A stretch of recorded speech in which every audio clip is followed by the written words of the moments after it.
దేవునికి మహిమ కలుగునుగాక. ఆమేన్. దేవుని యొక్క వాక్యాన్ని చూద్దాం. జకర్యా గ్రంథము 781 పేజీలో ఉన్నటువంటి జకర్యా గ్రంథము 9వ అధ్యాయము 9వ వచనం. జకర్యా గ్రంథము 9వ అధ్యాయము 9వ వచనం. సియోను నివాసులారా బహుగా సంతోషించుడి, యెరూషలేము నివాసులారా ఉల్లాసముగా ఉండుడి. నీ రాజు నీతిపరుడును రక్షణ కలిగిన వాడును దీనుడనై గాడిదను గాడిద పిల్లను ఎక్కి నీ యొద్దకు వచ్చుచున్నాడు. ఈ మాటలు జకర్యా ప్రభు కొరకు మాట్లాడినటువంటి మాటలు ఇవి. ప్రభు ఇంకా అప్పటికి మాట్లాడినప్పుడు ప్రభు వచ్చేది 712 సంవత్సరాలు ఏమో క్రితము ఈ మాటలు జకర్యా నోట పలికించబడినాయి. ఎవరి నిమిత్తం? యేసు ప్రభు వారు ఈ లోకానికి రాబోతున్నారు గనక ఈ జకర్యా ప్రవచనము పలికారు. ప్రవచన గ్రంథము, ఈ ప్రవచనాలు పలికారు. ఏమనంటే, సియోను నివాసులారా బహుగా సంతోషించండి.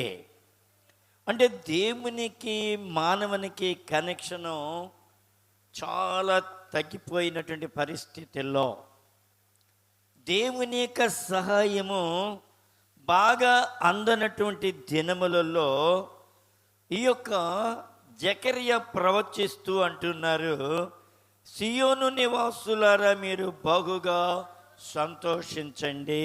ఎందుకంటే ఇప్పటి వరకు కూడా మీరు దుఃఖపడుతున్నారు, వేదన స్థితిలో ఉన్నారు. కాబట్టి ఇప్పుడు మీరు బహుగా సంతోషించేటువంటి కాలము సమీపిస్తూ ఉన్నది అని ఇక్కడ ఈ జకర్యా మాట్లాడుతూ ఉన్నారు.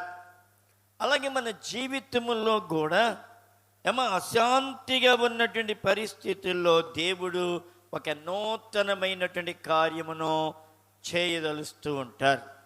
ఈరోజు నీతిపరుడును రక్షణ గలవాడును దీనుడినై గాడిదను గాడిద పిల్లను ఎక్కి నీ దగ్గరికి వస్తున్నాడు కాబట్టి నువ్వు సంతోషించి ఆనందించుము అని ఇక్కడ దేవుని యొక్క ప్రవక్తగా ఉన్నటువంటి జకర్యా మాట్లాడుతూ ఉన్నాడు. ఎందుకంటే మీకు యేసు ప్రభు వారు దేవుడే మానవుని అవతారిగా ఈ లోకానికి వచ్చి మీతో నివాసం చేయబోతున్నాడు, మీతో ఉండబోతున్నాడు. అందుకని జకర్యా గ్రంథము 2వ అధ్యాయము 10వ వచనం 11వ వచనం మనం చూస్తే ఇక్కడ అంటాడు, సియోను నివాసులారా నేను వచ్చి మీ మధ్యన నివాసము చేతును. ఎవరి మధ్యనమా? ఈ మానవుల యొక్క మధ్యన. చెడిపోయి పతనమైపోయి మానవుని యొక్క జీవితం అంతా అసహ్యంగా ఉండి అనేక రీతిలో నాశనకరమైనటువంటి ఆ దొంగ ఊబిలో ఉన్నటువంటి మన కొరకు ప్రభైనటువంటి దేవుడు ఈ లోకానికి రావడమే కాదు, మన మధ్యన నివాసము చేయిస్తున్నాడు అని ఇక్కడ దేవుని యొక్క వాక్యం మనతో మాట్లాడుతూ ఉన్నది. సియోను నివాసులారా నేను వచ్చి మీ మధ్యన నివాసము చేతును. అందుకు మనం సంతోషించాలట, అందుకు ఆనందించాలి. తండ్రి యెహోవా దేవుడు తన ప్రవక్తల ద్వారా ఎన్నోసార్లు మాట్లాడి పాపానికి విరుగుడు లేనటువంటి పరిస్థితుల్లో మాటికి కూడా బలులర్పించినా కానీ మానవుని హృదయానికి నెమ్మది లేనటువంటి పరిస్థితుల్లో, శాంతి లేనటువంటి పరిస్థితుల్లో, హృదయం అంతా కూడా కలవరం పడినటువంటి సందర్భాల్లో ఎంతో కుమిలిపోతున్నటువంటి మానవుని మధ్యకి దేవుడే తన ప్రియకుమారుడైన క్రీస్తు ప్రభు వారిని మనతో నివాసముడినట్లుగా ఆయన పంపించారు. ఆయన బాలయేసుగా ఒక కన్యక గర్భవతి కుమారుని కనును అంటే మరియ గర్భాన్ని ఎంచుకుని ఆ గర్భములో యేసు ప్రభు వారు ఈ లోకానికి వచ్చి మన మధ్యన ఆయన నివాసము చేశారు. ఎన్నేళ్ళు? 33.5 సంవత్సరములు ఆయన నివాసము చేయడమేగా చాలా అద్భుతాలు చేశాడు, నీతియుక్తమైన బోధలు ఎన్నో చేశాడు.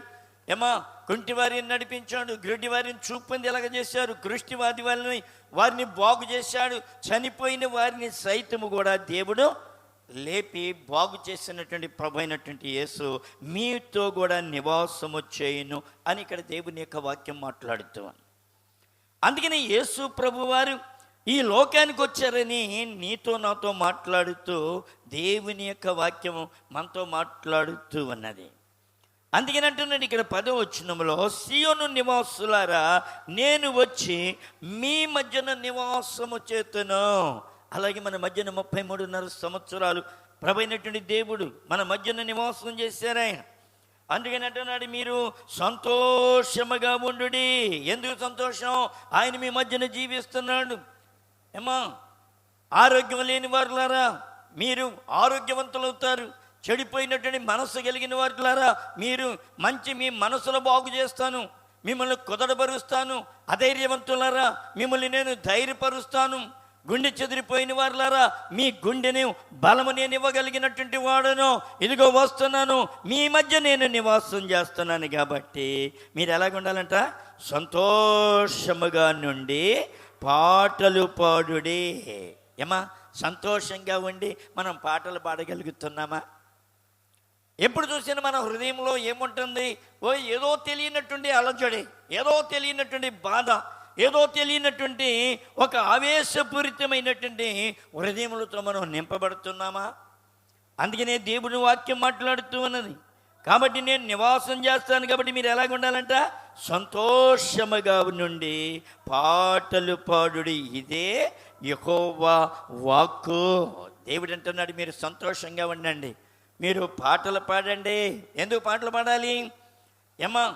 కష్టాల్లో నువ్వు పాటలు పాడలేవా? శ్రమల్లో నువ్వు పాటలు పాడలేవా?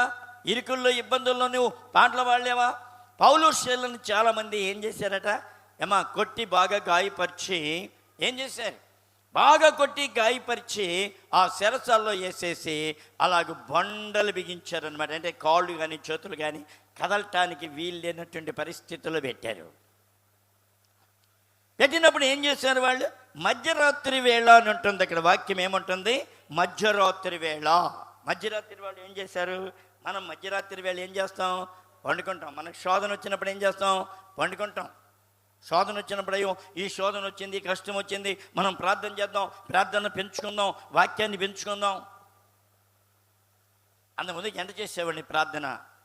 అదే కాలం 2.5 గంటలు అయిపోయింది. ఎందుకు? శోధన పెరిగింది. దాంతోపాటు ఏం పెరగాలి? మనకి ప్రార్థన పెరగాలి. 2.5 గంటలు 2 గంటలు ప్రభు దగ్గర గోజాడి, ఎందుకు? ఈ శోధన నుంచి, కష్టము నుండి నువ్వు విడిపించే దేవా అని దేవునికి మనం మొరబెట్టుకుని మన సమయాన్ని ఇంకా ఎక్కువ దేవునికి కేటాయించేటువంటి వారముగా మనం ఉండాలి. అందుకని దేవుని యొక్క వాక్యంలో మాట్లాడుతూ ఉన్నాడు. ఏమన్నాడు? ఆ దినమున అన్యజనులు అనేకులు యెహోవాను హత్తుకొని. మనం ఏం చేయాలంటే దేవుణ్ణి హత్తుకోవాలి. దేవుణ్ణి హత్తుకొని ఉంటున్నామా? ఎడముఖం పొడముఖం లాగా ఉంటున్నామా? అందుకని అన్నాడు సంతోషముగా ఉండి పాటలు పాడండి. పౌలు శీలను బంధించి చెరసాలలో వేసిన, పౌలు శీలను బంధించి చెరసాలలో వేసిన, పాటలతో ప్రార్థించగా చెరసాల బ్రదలాయే. పాటలతో చెరసాల బ్రదలాయే. యెహోవా నీ నామము ఎంతో బలమైనది, ఎంతో ఘనమైనది. నీ ప్రజల పక్షంబుగా యుద్ధములో చేసిన దేవా, నీ ప్రజల పక్షంబుగా యుద్ధములో చేసిన దేవా, అగ్నిలో పడవేసిన భయమేమి లేకుండిరి. అగ్నిలో పడవేసిన భయమేమి లేకుండిరి. యెహోవా నీ నామము ఎంతో బలమైనది, ఎంతో బలమైనది, ఎంతో ఘనమైనది. ఏమా దేవుడు ఎంత పవర్ కలిగినటువంటి దేవుడు మనం ఆరాధించే దేవుడు. ఏమంటున్నాడు ఇక్కడ? మధ్యరాత్రి వేళ వాళ్ళు ఏం చేశారంట? పేతురు యోహానులు ప్రార్థన చేసి పాటలు పాడు. పౌలు శీలాలు ఏం చేశారు? పౌలు శీలాలు పాటలు పాడారట. పాటలు పాడినప్పుడు ఏమైంది?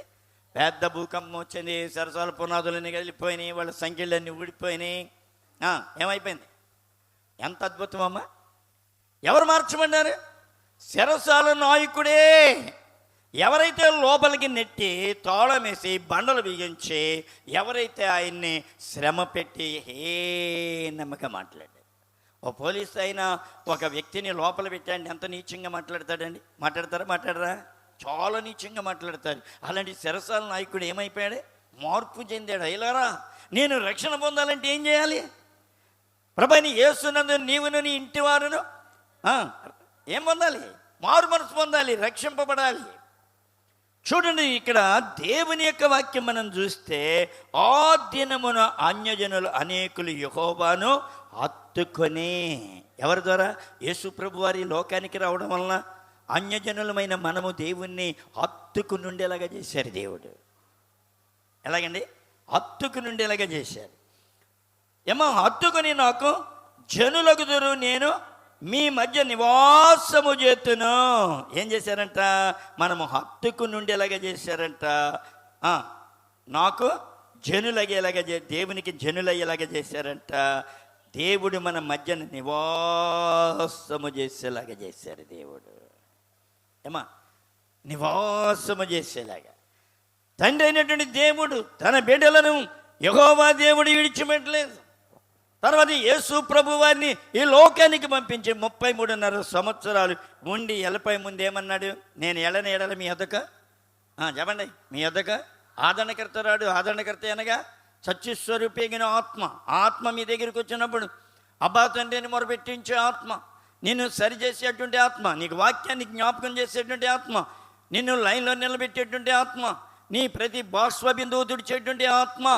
ఈ రాత్రి నీకు శోధన వచ్చి కన్నీరు విడిచి రాత్రంతా ఏడ్చి ఉదయాన్ని కాగానే నీ హృదయానికి సంతోషాన్ని ఆనందం కలిగజేసేటువంటి పరిశుద్ధాత్మ. ఈ పరిశుద్ధాత్మ నీ దగ్గర పంపించాడు ఆయన, వదిలిపెట్టలేదు నిన్ను. అందుకనే యేసు ప్రభు వారి లోకానికి వచ్చి మన కొరకు, మానవాళి కొరకు లోకానికి వచ్చారు. అందుకనే మత్తయి సువార్త 21వ అధ్యాయము 1వ వచనం చూస్తే అక్కడ కూడా దేవుని యొక్క వాక్యం చూద్దాం. చూడండి, మత్తయి సువార్త 21వ అధ్యాయము 1, 2, 3 వచనాలు. యెరూషలేమునకు సమీపించి యేసు తన శిష్యులలో 2 చూచి, మీ ఎదుటనున్న గ్రామమునకు వెళ్ళుడి. వెళ్ళగానే అక్కడ ఏం కనపడిందంట? కట్టబడి ఉన్న ఒక గాడిదయు దానితోనున్న ఒక గాడిద పిల్లయు మీకు కనబడును. ఏం కనపడదు? ఏం కావాలంట? గాడిదని ముద్దు పెట్టుకునే వాళ్ళు ఎవరైనా ఉన్నారా? వాళ్ళని వాటిని పెంచే వాళ్ళకి ఏళ్ళ ముద్దు పెట్టుకుంటారేమో. ఎందుకంటే లోగడ చేతమ్మ కొడుకు మధువు గడ్డ ఉండేవాడు. అబ్బో, ఆ పంది పిల్లలు వాళ్ళ ఇంట్లో ఎప్పుడు పందులు ఉండే. ఆ పందుల్ని అమ్మాయి ఎలాగమ్మ చేదరేస్తుంది కదంటే, ఊరుకున్నాను ఎంత ముచ్చటగా ఉన్నాయన్నా. ఏంటి అన్నా? వారిని మేపే వాళ్ళకి ముచ్చట అనిపించవచ్చు. గాడిదలు కూడా మేపేవాళ్ళు వాళ్ళ పిల్లలు ముద్దు పెట్టుకుంటారేమో నాకు తెలియదు, కానీ గాడిదంటే ఎవరు కూడా ఇష్టపడరు.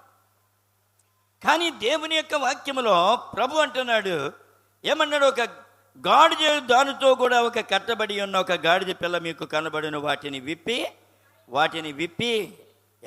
ఏం చేయాలంటే వాటిని విప్పి. గాడిద దేని సాదృశ్యంగా ఉంది? చెప్పండి, దేనికి సాదృశ్యం? ఒక విశ్వాసకి సాదృశ్యంగా ఉంది.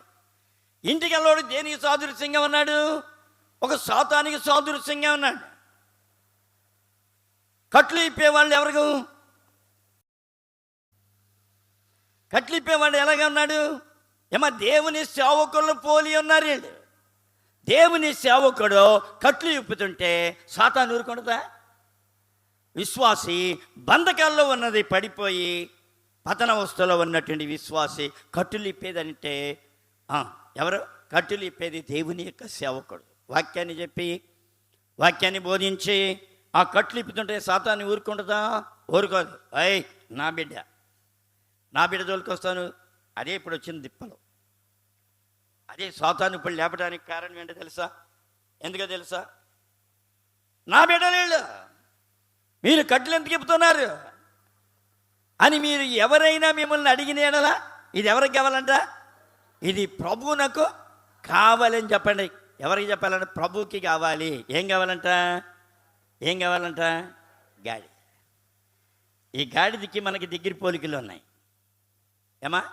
గాడిదకి మనకి చాలా దగ్గర పోలికలు ఉన్నాయి. ఎదరికెళ్తేనేమో కరుసుద్ది, వెనక్కి వెళ్తేనేమో ఒక్క కాలుతో తంతుందా, రెండు కాలుతో తంతుందా?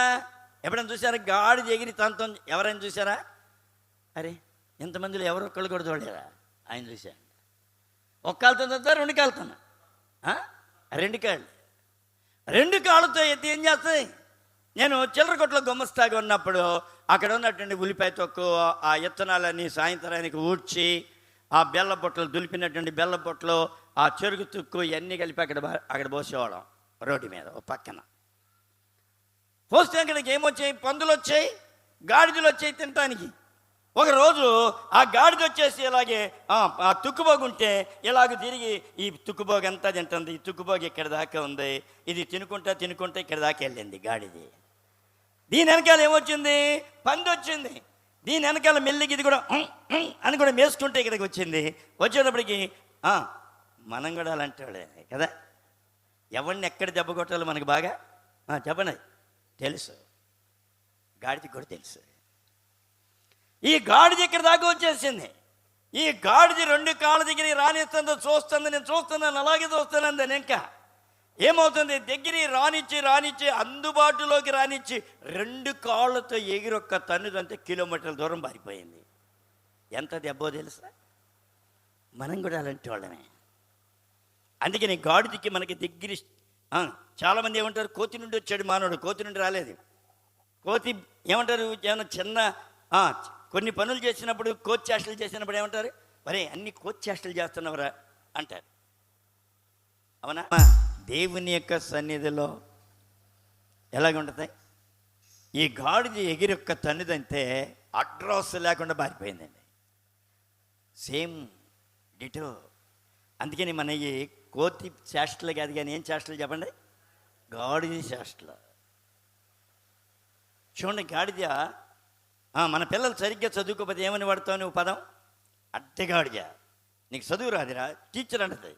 అరే గాడిద, చదువు సంజలేదురా నీకు అని చాలా విషయాలు గాడిదతోనే పోలుస్తూ ఉంటాం. గాడిద స్వభావం మానవ స్వభావంతో ఎక్కువ అది సెట్ అవుతుంది. అందుకనే ప్రభు గాడిద కావాలని కోరుకున్నాడు. ఒకప్పుడు గాడిద ఎలాంటిది? దేవునికి అసహ్యమైనది. ఎవడైనా గాడిద ఈంటే, గాడిద పిల్ల పెడితే ఆ గాడిద పిల్లని దేవునికి బలి అర్పించడానికి వీల్లేదు. దానికి మారుగా దాన్ని నమ్మి దాని వెళ్తా గొర్రెని తీసుకొచ్చి గొర్రెని అర్పించాలి దేవునికి. కానీ ఇప్పుడు దేవుడే తగ్గించుకుని అంటున్నాడు, వద్దు నాకేం కావాలి? గాడిద కావాలి. నీ స్వభావాన్ని మారవాలి నేను, నీ బ్రతుకుని మారవాలి నేను. గాడిద చాలా తెలివైందా, తెలివి తక్కువదా? ఒక తెలివి చెప్పండి బైబిల్లో. చెప్పండి, బైబిల్లోనే ఉంది అది కూడా.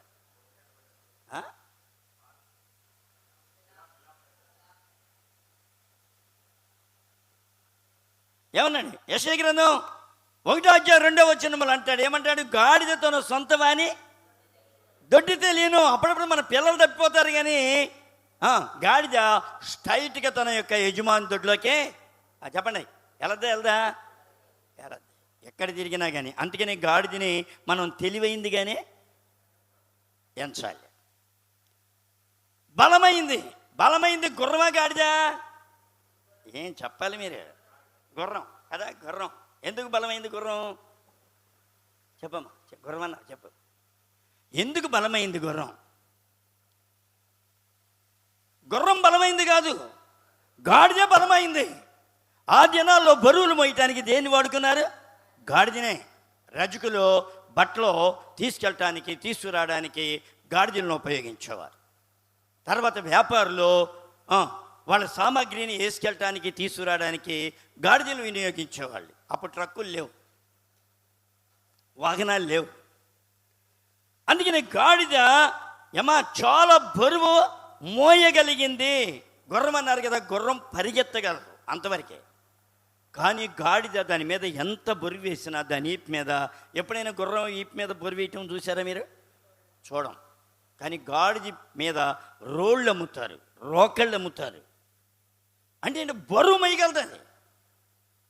అందుకని గాడిదకి దేవునికి చాలా దగ్గర సమీపమైనటువంటి పోలికలు ఉన్నాయి. అందుకనే ఈ గాడిద నాకు కావాలన్నారు ప్రభు అయినటువంటి దేవుడు. గాడిద కూడా అంటే తన సొంత జాతిని ఎక్కువ ప్రేమిస్తట. మనం కూడా అంతే కదా, సొంత జాతిని, మా కులమండి, మా కులపోడండి, మనం ఎక్కువ ప్రేమ చూపుతూ ఉంటాం. సేమ్ చూడండి, ఇంకా దేవుని యొక్క సన్నిధిలో మనకి. అందుకని అన్నాడు ఇక్కడ, నాకు గాడిద కావాలి, గాడిదని తీసుకురండి. ఎవరికి కావాలి ఇది? నాకు ప్రభువునకు కావలసి ఉన్నదని చెప్పవలెను. వెంటనే అతడు వాటిని తోలిపెట్టునని చెప్పి వానిని పంపెను. చూడండి, ఈ ప్రవక్త చెప్పినట్లుగా దేవుని యొక్క వాక్యం ఇక్కడ నెరవేర్పు జరుగుతున్నట్లుగా మనం చూస్తున్నాం. ఇంకేమన్నాడు ఇక్కడ? ఇదిగో నీ రాజు సాత్వికుడును గాడిదయు భారభాగమొచ్చి పశువు పిల్ల అయినా చిన్న గాడిదని ఎక్కి నీ యొద్దకు వచ్చుచున్నాడు. సియోను కుమారితో చెప్పుడి. సియోను కుమారితో చెప్పండి. ఇప్పుడు ఎలాగ ఉండాలి? సంతోషంగా ఉండండి, ఆనందంగా ఉండండి. చూడండి, దేవుని యొక్క సన్నిధిలో ఇంకోటి ఏంటంటే, గాడిదని ఎందుకు? గాడిద దాని గిట్టలో చీలు ఉండవు, చీలి ఉండవు. చూడండి, ఎడ్డకి కానీ మనకి గొడ్డకి కానీ ఏదికైనా కాళ్ళ డిక్కలు చీలు ఉంటాయి. అందుకనే అది పడదు అనమాట. గట్టిగా ఇలాగ పెట్టేస్తాయి కాబట్టి పడకుండా గట్టిగా ఉంటాను. గాడిదకి రౌండ్ పాదం కాబట్టి అది నాపరా మీద కానీ దేని మీద వెళ్తే అది కాలు జారి పడిపోయే అవకాశాలు ఉంటాయి, టక్కన పడిపోతాయి. అందుకని మనం కూడా అప్పుడప్పుడు పాపంలో పడిపోతాం, అబద్ధాల్లో పడిపోతాం, మోసంలో పడిపోతాం, ఎదటమని మోసం చేయటంలో పడిపోతాం. చూడండి, గాడిదకి మనకు ఉన్నటువంటి డిఫరెన్స్ చాలా దగ్గరగా ఉంటుంది అన్నమాట. ఇప్పుడు ఈ గాడిదని తోలుకుని వచ్చిన తర్వాత శిష్యులు వెళ్ళి తమకు ఆజ్ఞాపించిన ప్రకారము చేసి ఆ గాడిదను దాని పిల్లను తోలుకొని వచ్చి వాటి మీద తమ బట్టలు వేయగా. ఇప్పుడు ఏం వేశారమ్మా? ఏం వేశారు? బట్టలు వేసిరి. బట్టలు వేశారు. ఈ బట్టలు వేస్తే బట్టల మీద ఎవరు కూర్చున్నారు? ప్రభు కూర్చున్నాడు. మనం ఎద్దులను చూసాం ఎప్పుడన్నా? ఎద్దులు చూసారా మీరు ఎప్పుడన్నా? ఏంటి మీ ఊళ్ళో ఎద్దులు లేవా? చూసారా? రోజు చూస్తాను. ఇప్పుడు అట్లా ఎద్దు వెళ్తుంది, ఎవరన్నా చూస్తారా? ఏంటి తేల్చి వారేస్తారా? అదేముందిలే. గంగిరెద్దును చూసారా? గంగిరెద్దుకు ఎద్దుకి ఏం డిఫరెన్సు?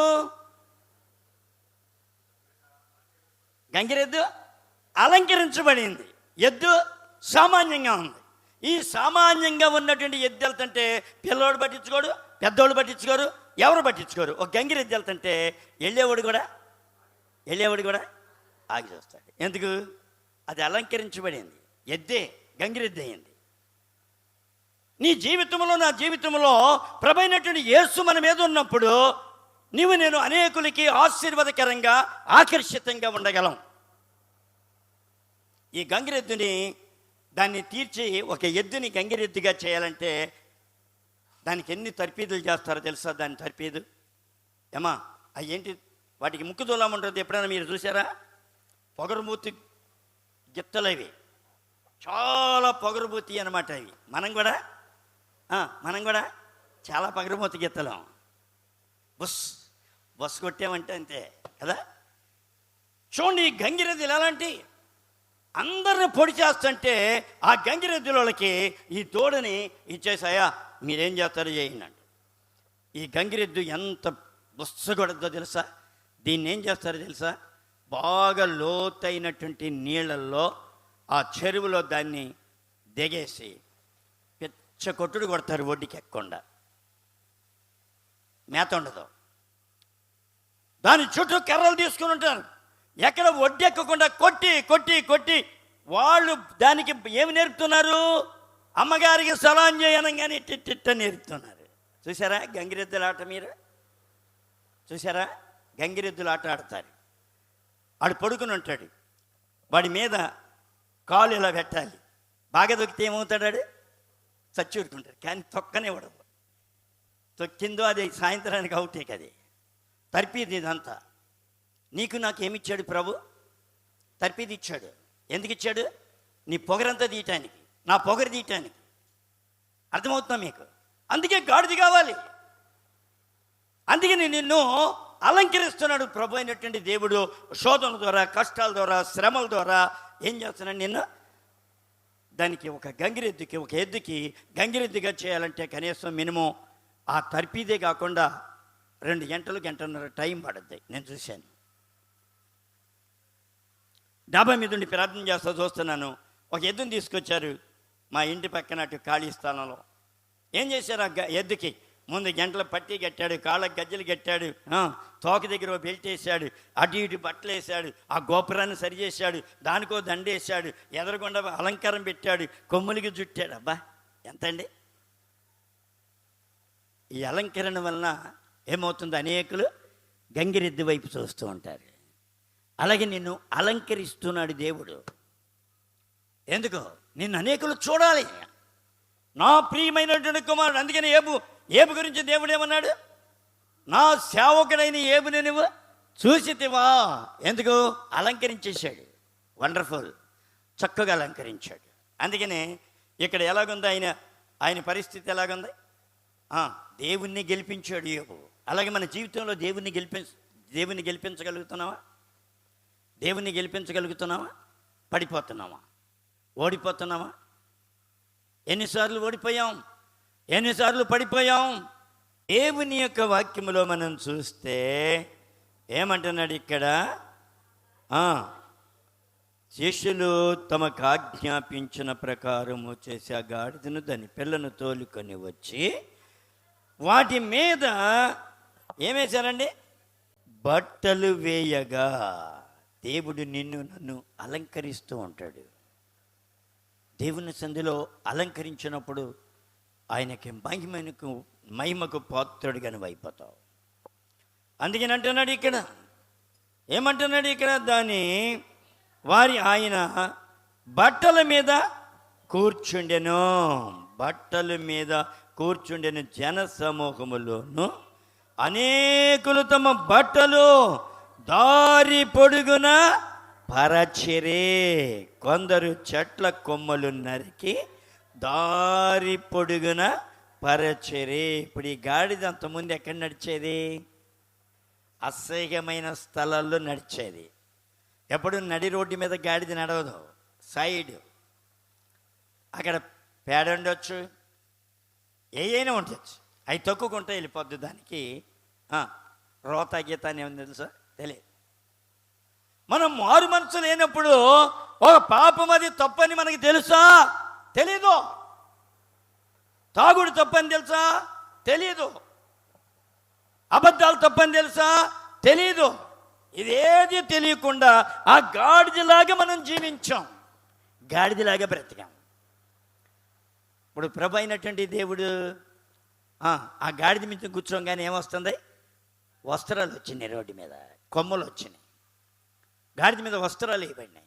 దాని మీద ఎవరున్నారు? ప్రభు ఉన్నారు. ఇప్పుడు ఎలాగెళ్తుంది గాడిద? ఎలాగెళ్తుంది గాడిద? ఎలాగెళ్తుందండి ఇప్పుడు? స్ట్రైట్. నీవి నేను ఇప్పుడు ఎలాగెళ్ళాలి?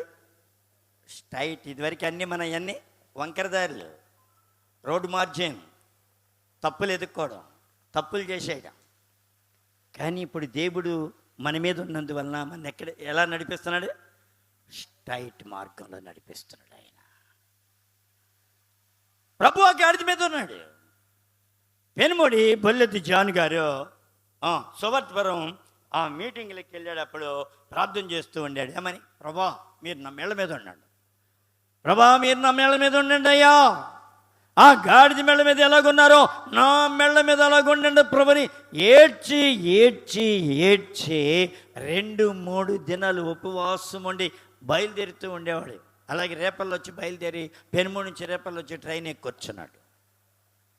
కూర్చుంటే ఒక బ్రాహ్మణ స్త్రీ ఈయనకి ఎదురుకుండా కూర్చుంది. ఆమెలో దెయ్యముండి ఈ జాన్ గారు కళ్ళు మూసుకుని ఏం చేస్తున్నాడు? విజ్ఞాపన చేస్తూ ఉన్నాడు, ప్రార్థన చేస్తూ ఉన్నాడు. అమ్మా నువ్వు ప్రార్థన చేస్తున్నావు ప్రయాణంలో కూడా ఇంతే కదా. మన బ్రతుకులన్నీ ఎలాగైపోయినాయి. ఎలా పెట్టుకోవడం, ఎలా నొక్కుకోవడం. విజ్ఞాపన చేయగలుగుతున్నావా? జాన్ గారు అలాగే ప్రార్థన చేస్తూ ఉన్నాడు. ప్రార్థన చేస్తూ కళ్ళు మూసుకొని ప్రార్థన చేస్తుంటే కెవ్వుని పెద్ద కేక పెట్టి ఈ బ్రాహ్మణ స్త్రీ కింద పడిపోయి డొల్లాడుతుంది. అందరూ ఏంటమ్మా అన్నారు, చుట్టేశారు. జాన్ గారు వెళ్ళి అన్నాడు, ఏంటమ్మా అలా పడిపోయావు అన్నాడు. అయ్యా మీ మెళ్ళ మీద ఎవరో మంచి అజాన్ బాహుళ్లాగా ఉన్నాడండి. ఒక ఆయన కూర్చున్నాడు, తెల్లని వస్త్రాలు దగ్గర మిరిచిపోతున్నాయి, మీ మెళ్ళ మీద ఉన్నాడండి అని చెప్పి ఆమె ఆ దర్శనం చెప్పంగానే జాన్ గారు దేని కొరకు ప్రార్థన చేశాడు? మెళ్ళ మీద నువ్వు నేను అలాగ చేయాలి. అందుకని నీ మెళ్ళ మీద ప్రభు ఉంటే నువ్వు స్ట్రైట్గా నడుస్తావు. నీ మెళ్ళ మీద ప్రభు ఉంటే నువ్వు చక్కగా తిన్నగా నడిచేటువంటి పరిస్థితి నీకు ఏర్పడుతూ ఉంటుంది. ఈమె ఎలాగ నడుస్తుంది? ఇప్పుడు ఈ గాడిద ఎలాగ నడుస్తుంది? యేసుతో తీగ్గా వెళుతుంది, చక్కగా వెళుతుంది. అనేకులు తమ బట్టలు దారి పొడుగున పరచరి, కొందరు చెట్ల కొమ్మలు నరికిరి దారి పొడుగున పరచరి, జన సమూహములో ఆయనకు ముందు వెళ్ళుచుండిన వారును వెనక వచ్చుచుండిన వారును ఏమన్నారు? దావీదు కుమారునికి జయము ఏమన్నారు? హోసన్నా పాడెదం దేవుని దాసులం, దావీదు కుమారునికి ఘనమైన హోసన్నా పాడెదం దేవుని దాసులం, దావీదు కుమారునికి ఘనమైన హోసన్నాని కేకలు పెడుతూ ఉన్నారండి. ఈ కేకలు ఎవరికి వర్తిస్తున్నాయి? ప్రభు ఎక్కిన గాడిదకి కూడా వర్తిస్తున్నాయి.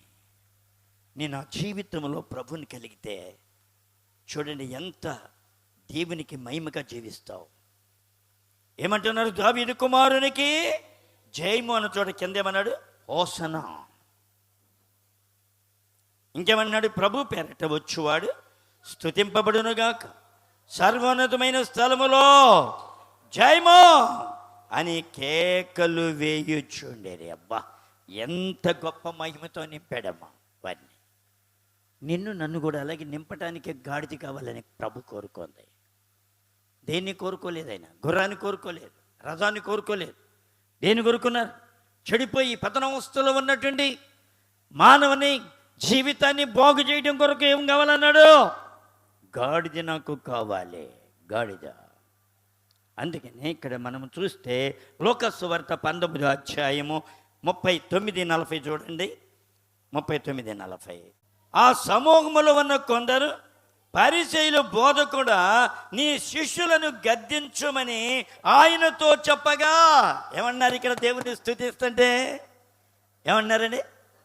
ఏందయ్య మీ శిష్యులకు గద్దించమయ్యా.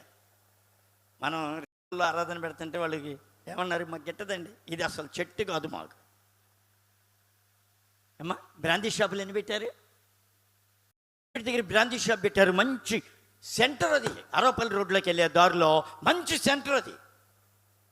ఆ సెంటర్లో బ్రాంచీ షాప్ పెట్టారు. లేడీస్ అటు ఇటు తిరుగుతూ ఉంటారు, తాగి ఎక్కడ దొరలాడుతున్నారు, ఏడుస్తున్నారు, కేకలు పెడుతూ ఉన్నారు, వీరంగం చేస్తున్నారు. అది ఎవరికైనా ఉందా? నో. ఏది గిడతలేదు? మంచి గిట్టదు. అందుకని అంటాడు,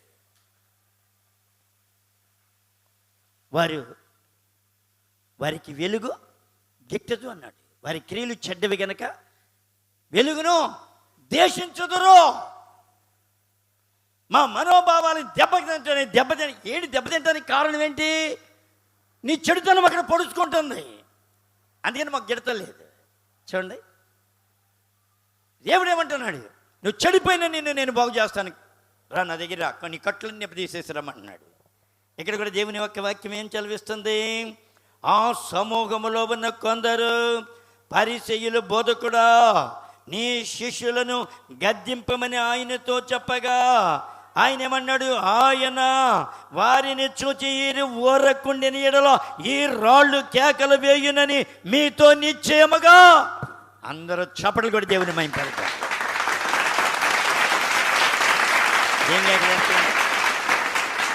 రాళ్ళు కేకలు పెడతాయి. నువ్వు మొదలుపెట్టలేవు, నువ్వు అరవలేవు, నువ్వు చప్పట్లు కొట్టలేవు, నువ్వు పాటలు పాడలేవు. రాళ్ళు అంటే ఏం చేస్తాయంట? అరిచి కేకలు పెడతాయట. రాళ్ళు ప్రభా అని కేకలు పెట్టి దేవుణ్ణి స్తుతిస్తూ ఉంటాయంటండి. చూడండి, దేవుని యొక్క సన్నిధిలో ఎల్లప్పుడూ మనం ఉత్సాహధ్వని చేయడానికే దేవుడు మనం పిలిచింది. ఎల్లప్పుడూ మనం మత్తయి సువార్త 11:28 ఏమన్నాడు? ప్రయాసపడి భారం మోసుకున్న సమస్తమైన వారులారా నా యొద్దకు రండి, నేను మీకు విశ్రాంతిని కలిగజేస్తాను. 29వ వచనం వల్ల అంటాడు, నేను సాత్వికుడను దీన మనస్సు కలిగిన వాడిని గనక మీ మీద నా కాడి ఎత్తుకుని నా యొద్ద నేర్చుకోనండి. అబ్బా, ఏమి నేర్పుతున్నాడు? పరిశుద్ధత, యథార్థత, సత్యము, నీతి, ఇవన్నీ మనకు నేర్పిస్తూ ఉన్నాడు. ఆయన నేర్పిస్తూ ఉన్నాడు. అందుకని అంటాడు యెషయా గ్రంథం 49:8 మనం చూస్తే, బంధించబడిన వారిని ఆయన విడిపించడం కొరకు ప్రభు అయినటువంటి యేసు ఈ లోకానికి వచ్చాడు. నీ బంధకాల్లో, పాపం అనే బంధకాలు, లోకం అనే బంధకాలు, వ్యభిచారం అనేటువంటి బంధకాలు, ఈ బంధకాల్లో ఉన్నటువంటి నిన్ను నన్ను ప్రభు పిలవడానికి యేసు క్రీస్తు ప్రభు వారు ఈ లోకానికి వచ్చారని నేను గమనించాలి.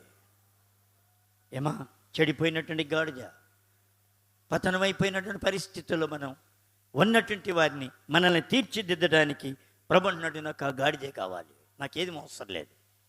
గాడిద కొరకు నేను ప్రాణం పెడతాను. ఈ గాడిదని నేను ఎక్కి దీన్ని సాధుపరిచేటువంటి శక్తి నా దగ్గర ఉన్నది. ఇప్పుడు దాకా ఈ గాడిదని విడిచిపెట్టేశాను, ఇక ఈ గాడిదని నేను ఎన్నడూ విడిచిపెట్టను. లోకసువార్త 13:16 మనం చూస్తే 10వ మనం చూస్తే, లోకసువార్త 13:10 మనం చూస్తే, అక్కడ బలహీనపరచుకోటి దయ్యము పట్టి 18 సంవత్సరముల నుండి దేవుని యొక్క మందిరానికి వెళుతూనే ఉన్నది. దేవుణ్ణి ఆరాధిస్తూనే ఉంది, ఉపవాస ప్రార్థనలు చేస్తూనే ఉంది. ఎప్పుడైనా వంగిపోయి నడిచే వాళ్ళని చూసారా మీరు? చూడలేదా? వంగిపోయి నడిచిన వాళ్ళు ఎలాగ వెళ్తారు? ఇంతేనమాట, ఇక లేకపోతే కాళ్ళకి ఇలాగ నడుస్తూ ఉంటారు, వంగిపోయి నడిచేవారు. అలాంటి దెయ్యం పట్టిందంటే ఈమెకి. ఆ దెయ్యం బట్టి ఎలాగుందంట? ఎంత మాత్రమును చక్కగా నిలవబడలేక ఏంటేను. ఒక విశ్వాసి జీవితంలో మనం చక్కగా నిలవబడలేకపోతే నీలో నాలో ఏముందని గ్రహించాలి మనం? చెప్పండి. బలహీనపరిచే దెయ్యం నిన్ను ఎంటాడుతుంది. ఒక 2 సంవత్సరాలు తాగుడంతా మానేసిన తర్వాత 2 సంవత్సరాల నుండి మళ్ళీ తాగుతున్నావు అంటే దెయ్యం ఉందా నీలో? లేదా? దేవుని యొక్క సన్నిధిలో దేవుని యొక్క సన్నిధిలో ఎలాగుండయి? ఆమె జీవితము ఎన్నడూ కూడా ఎలాగుందంట? ఎంత మాత్రమును చక్కగా నిలవబడలేకయుండెను. ఎంత మాత్రం నిలబడతలేదు. మన జీవితంలో మనం నిలబడాలి, మన భక్తిలో మనం నిలబడాలి, యథార్థతలో నిలబడాలి, పవిత్రతలో నిలబడాలి, పరిశుద్ధతలో నిలబడాలి. దేవునికి మహిమ తెచ్చి మనం గెలిపించాలి. అందుకొరకే నిన్ను ప్రభు పిలిచారు, అందుకనే ప్రభు నన్ను పిలిచారు. అందుకని అంటున్నాడు ఇక్కడ, విశ్రాంతి దినమున ఆయన ఒక సమాజ మందిరములో బోధించుచు 18 ఏండ్ల నుండి బలహీనపరచు దెయ్యము పట్టి ఒక స్త్రీ అచ్చట నుండెను. ఆమె నడుము వంగిపోయి ఎంత మాత్రమునో చక్కగా నిలవలేక ఉండెనో.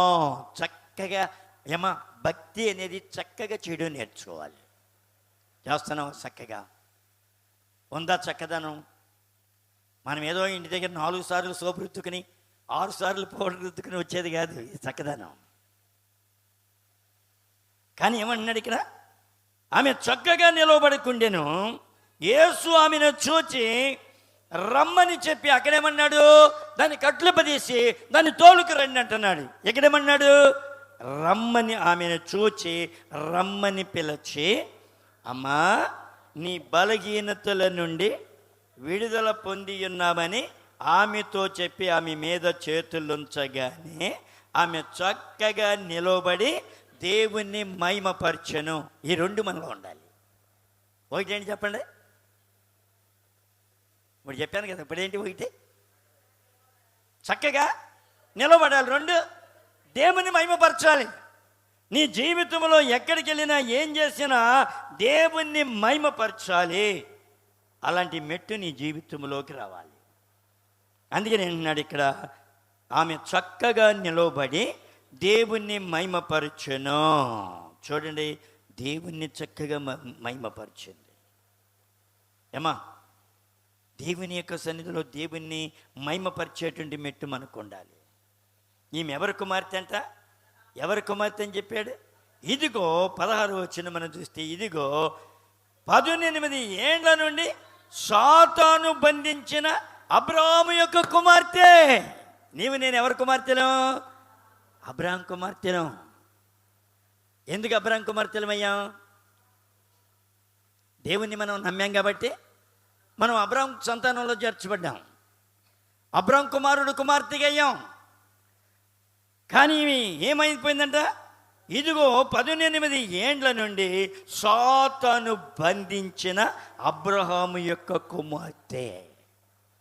నిన్ను నన్ను దేనిలో బంధించింది అపవాది?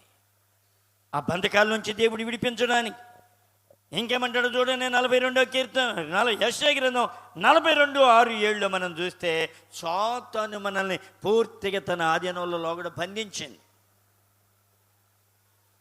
చదవగలరా?